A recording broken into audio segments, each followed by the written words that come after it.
We haven't played in 11 days. How are the lads feeling about it after a busy period? I felt it was not a bad thing when the game got called off. Obviously, we wanted it on because we were down there and we travelled down there. But when it got called off and I sat on the coach, I felt maybe there are benefits in that, and hopefully we'll see them going forward. Another one is, do you feel the squad might need mixing up at some point so fatigue doesn't set in towards the end of the season? We're always monitoring that and looking at maybe freshening it up before Tuesday if we can.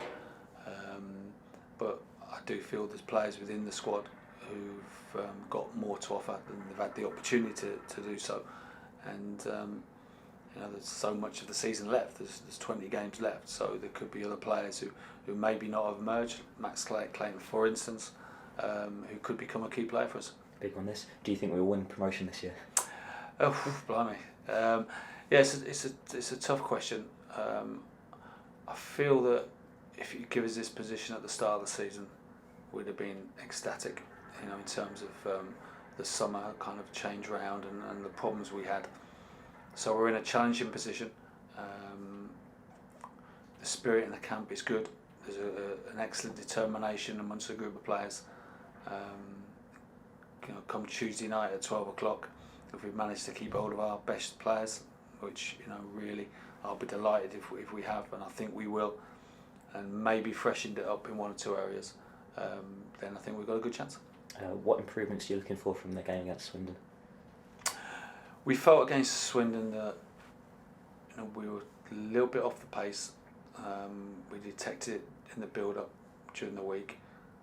Still had chances to win the game, but I just felt at 1-1 we left ourselves too open to the counter-attack, and it became a game of basketball.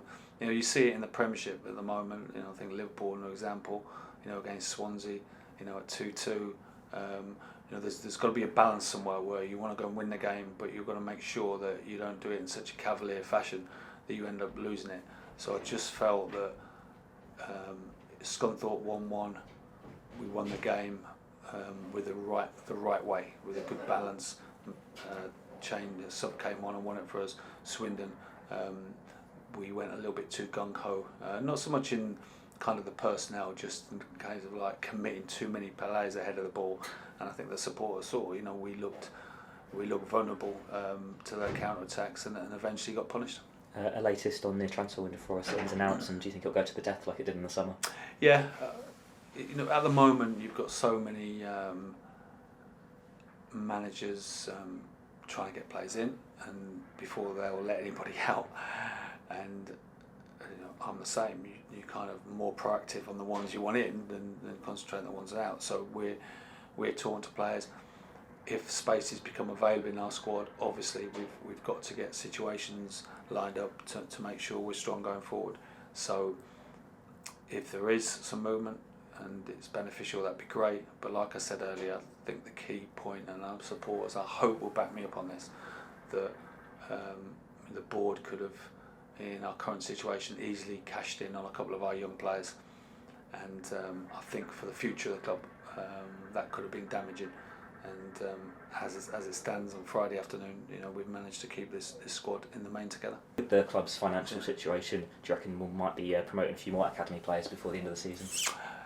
I mean, there is players who are doing well in the under-23s, and myself and Steve and obviously David Lee are constantly monitoring those situations. So I'm pleased with the standard we've got, and I wouldn't be afraid if we felt any of them were good enough to put them.